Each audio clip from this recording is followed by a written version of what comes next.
العلم هو النور الهادي والمفتاح لكل الخير من يرد الله به خيرا. بسم اللہ الرحمن الرحیم.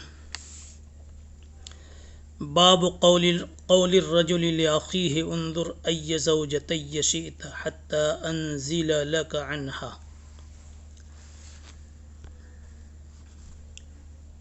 باب کا حاصل ہے ایک آدمی کا کہنا اپنے بھائی سے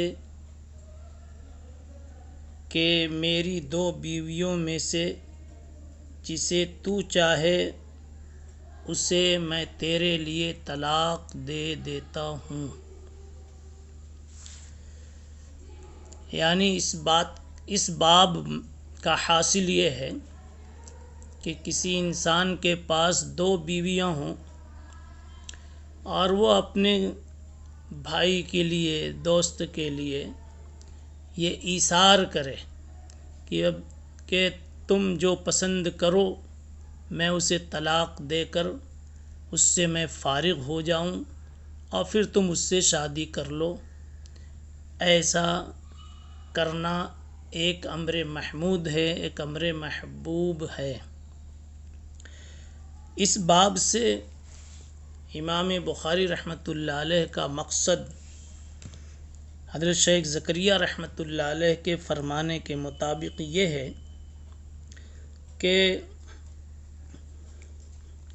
صرف اتنا حضرت بتانا چاہتے ہیں کہ اگر اس طرح سے کوئی قبول کر لیتا ہے، یعنی ایک پیشکش کرے اور دوسرا اس کو قبول کر لیوے، تو اس کی یہ پیشکش اور اس کا یہ قبول کر لینا اس سلسلے میں کوئی حرج کی بات نہیں ہے، بلکہ اس کی اجازت ہے.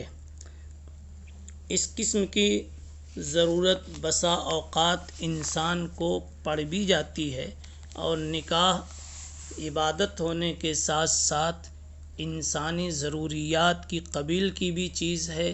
اس لیے اگر ایسا کوئی کرتا ہے تو کوئی حرج کی بات نہیں ہے. روایت پڑھیں گے آپ تو روایت میں بھی بالکل باب کی مطابقت ظاہر نظر آئے گی.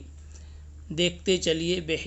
بہی قال حدثنا محمد بن کثیر عن سفیان عن حمید الطویل قال سمعت انس بن مالک قال قدم عبد الرحمن بن عوف فآخى النبي صلى الله عليه وسلم بينه وبين سعد بن الربيع الأنصاري وعند الأنصاري امرأتان فعرض عليه أن يناصفه أهله وماله فقال بارك الله لك في أهلك ومالك دلوني على السوق فأتى السوق فربح شيئا من أقط وشيئا من سمن فرآه النبي صلى الله عليه وسلم بعد أيام وعليه وضر من صفرة فقال ميهم يا عبد الرحمن فقال تزوجت أنصارية قال فما سقت قال وزن نواة من ذهب قال أولم ولو بشاة.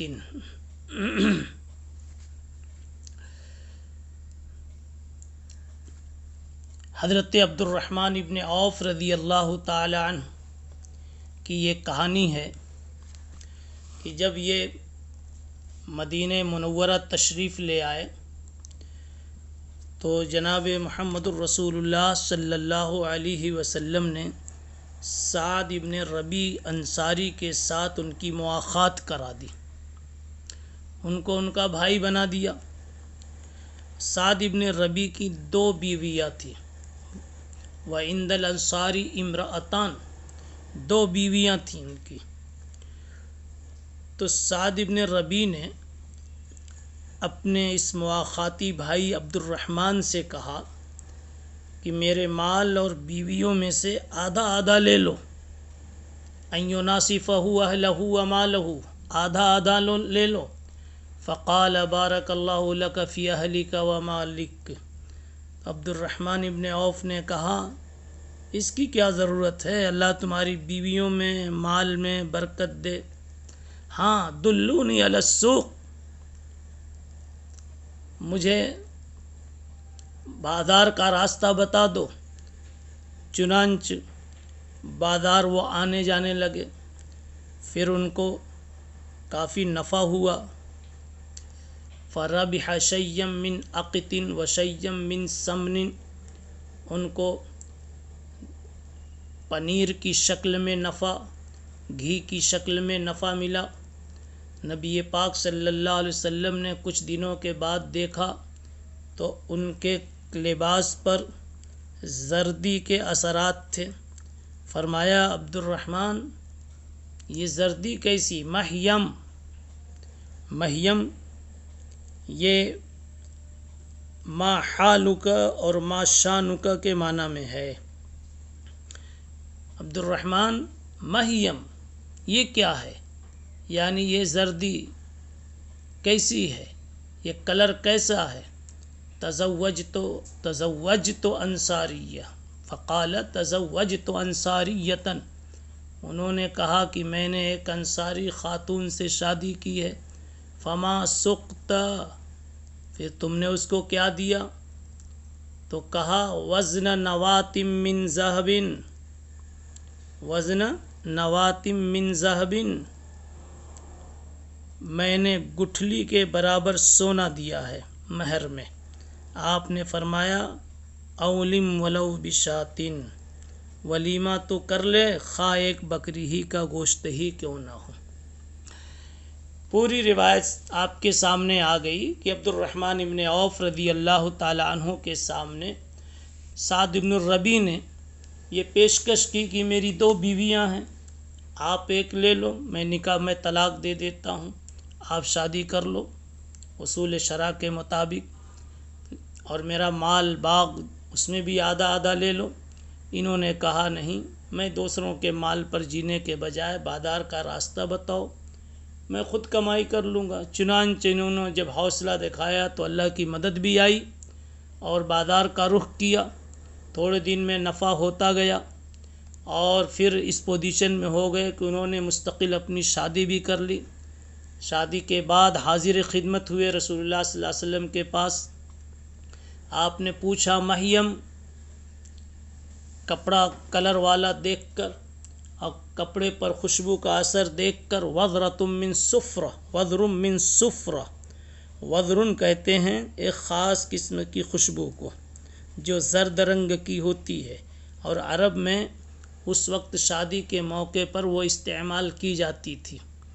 آپ نوجوان ساتھیوں، آپ اپنے کام کی باتیں نکال رہے ہو کہ شادی کے موقع پر کچھ چمک دمک میں ہونا، جیسے عبد الرحمن ابن عوف پہ آج کچھ خوشبو تھی، صاف ستھرا کپڑا تھا، کسی قدر چمک دمک تھی، ضرور ہونا۔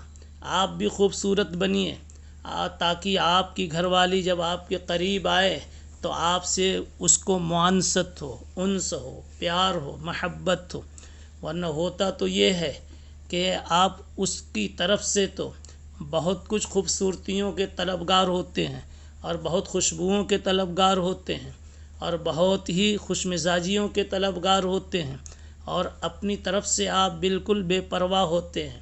یہ عبد الرحمن ابن عوف کے اس قضیے سے یہ بات سمجھ میں آتی ہے کہ ہمیں بھی ایسا ہونا چاہیے کہ ہمارے پسینے سے، ہمارے کپڑے سے اس کو کسی قسم کی تکلیف نہ پہنچے۔ تو اس لیے عبد الرحمن ابن عوف نے آج بہترین کپڑا بھی استعمال کیا، خوشبو بھی لگائی۔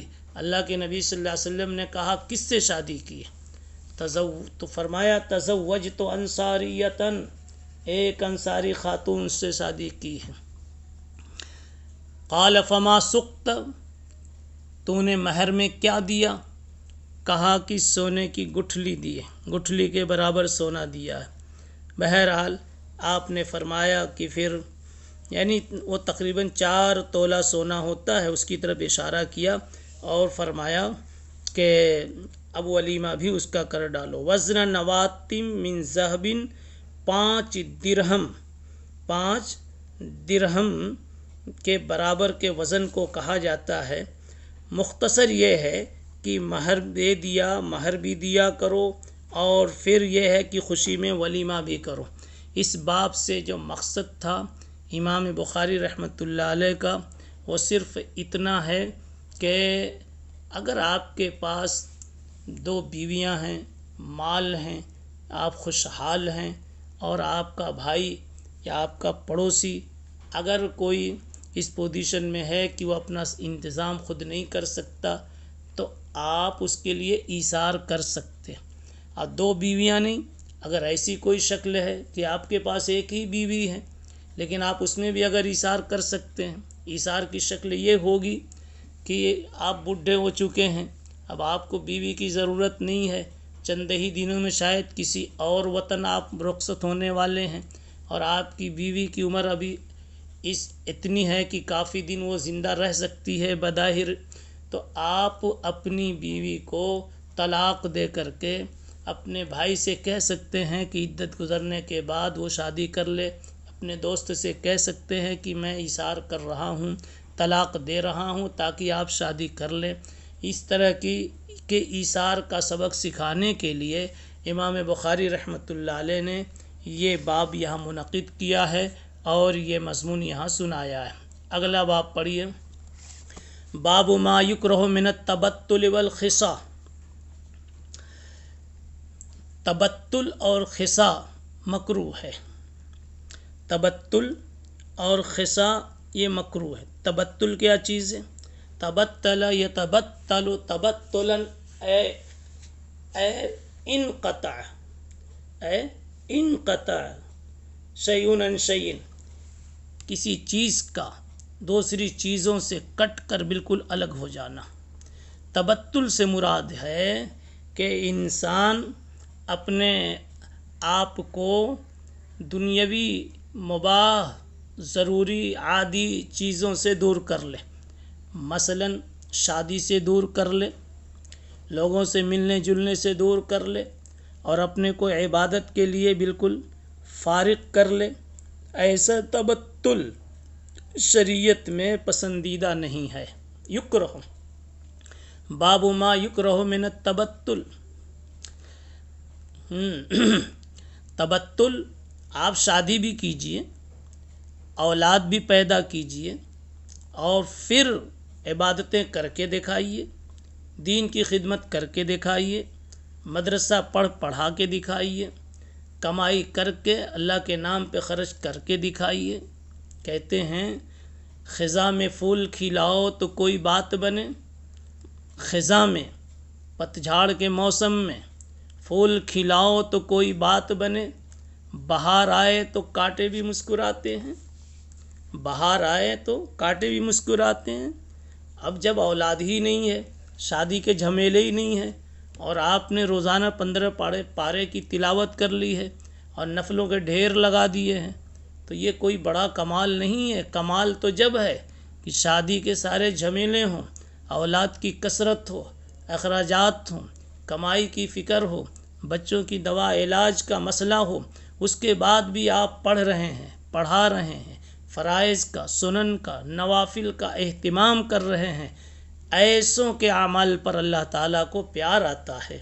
اس لیے تبتل کی زندگی اس امت کے اندر میں پسندیدہ نہیں ہے۔ والخصا، اور خسی ہو جانا، والخصا خسی ہو جانا، خسی ہونے سے مراد یہ ہے کہ انسان اپنے خصیتین کو نکال لے، انسان اپنے خصیتین کو نکال دے، یا یہ کہ اس کو کچل کر کے اس قدر بے جان بے شان بنا دے کہ قوت مجامعت اور قوت مردمی اس کی ختم ہو جاوے۔ فرمایا ایسا کرنا بھی منع ہے۔ یعنی ایک انسان یہ سوچے بار بار شہوت پریشان کرتی ہے، بار بار شہوت پریشان کرتی ہے تو میں محل شہوت ہی پہ حملہ کر دوں اور محل خزانے شہوت ہی کو ختم کر دوں، یہ اس دنیا میں بھیجے جانے کے مقصد کے خلاف ہے۔ دنیا میں تو اس لیے بھیجا گیا ہے کہ آپ کے اوپر تقاضے کچھ ہوں، آپ کے تقاضے ذاتی خود کچھ ہوں اور اللہ کا تقاضا کچھ ہو۔ لیکن اللہ کے تقاضے کو، شریعت کے تقاضے کو اپنے ذاتی تقاضے پر آپ غالب کر کے دکھا دیویں۔ حافظ ابن حجر رحمۃ اللہ علیہ نے فتح الباری میں مقصد اس باب کا یہ بتایا ہے کہ حضرت تبتل کے مکروہ ہونے کی طرف اشارہ کر رہے، اور اس لیے تبتل مکروہ ہے کہ یہ مفضی ہے تحریم ما احل اللہ کی طرف، تحریم حلال کی طرف۔ یعنی تبتل انسان کرے گا، تبتل کا مطلب یہی ہے کہ گویا وہ شادی سے کٹ کر، عورتوں سے کٹ کر، وہ تسبیح والی، پہاڑوں والی، مصلی والی، اکیلے اکیلے رہ کر اللہ اللہ والی یہ زندگی گزارنا چاہتا ہے، تو یہ گویا شادی ایک امر حلال ہے، اس حلال کو وہ گویا عملاً اپنے اوپر حرام کر رہا ہے، تو یہ تبتل مفضی ہے تحریم حلال کی طرف، اس وجہ سے تبتل مکروہ ہے۔ اور اگر تحریم حلال کا ارادہ بھی ہو تب تو اور بھی خطرناک بات ہے۔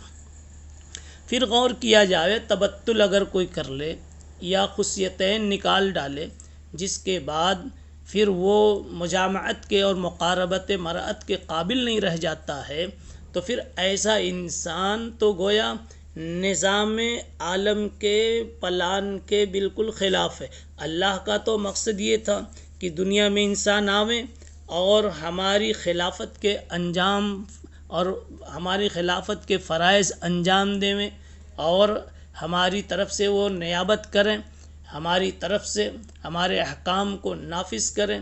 لیکن جب تبتل کا ماحول بن جائے گا اور خسا کا، اختصاء کا ماحول بن جائے گا، تو ظاہر سی بات ہے کہ پھر اللہ کی یہ مصلحت جو کائنات کے بنانے سے تھی، وَإِذْ قَالَ رَبُّكَ لِلْمَلَائِكَةِ إِنِّي جَاعِلٌ فِي الْأَرْضِ خلیفہ، یہ مصلحت مفقود ہو جائے گی، فوت ہو جائے گی، اس لیے یہ چیز مکروہ ہے۔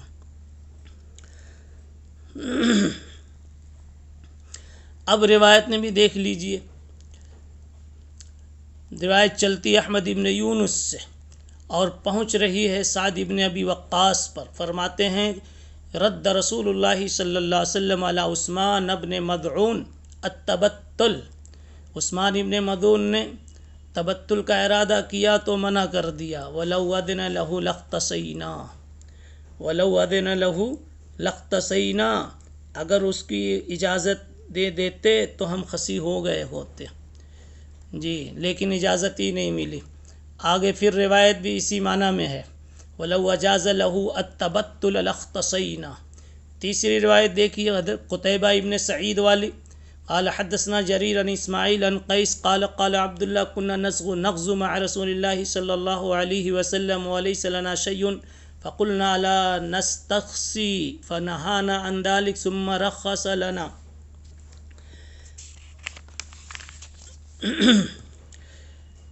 عبداللہ ابن مسعود رضی اللہ تعالی عنہ کہتے ہیں کہ ہم جہاد پہ جایا کرتے تھے، ہمارے پاس پیسے نہیں ہوتے، جب پیسے نہیں تو شادیاں کہاں سے کریں؟ ہم نے اجازت کی کہ کیا ہم خصی ہو جائیں، خصیتین کو کچل دیں اور بے جان بنا دیں؟ آپ نے منع فرمایا۔ اس کے بعد پھر نکاح کی سہولت کی اجازت دے دی، ثم رخص لنا ان ننكح المرأة بالصوم، یعنی اس طرح سے اجازت دی سہل نکاح کی کہ ایک کپڑے کے عوض شادی کر لو۔ ثم قرأ علینا، پھر آپ صلی اللہ علیہ وسلم نے یہ آیت پڑھ کر کے سنائی، یا ایھا الذین آمنوا لا تحرموا طیبات ما احل اللہ لکم ولا تعتدوا ان اللہ لا يحب المعتدین۔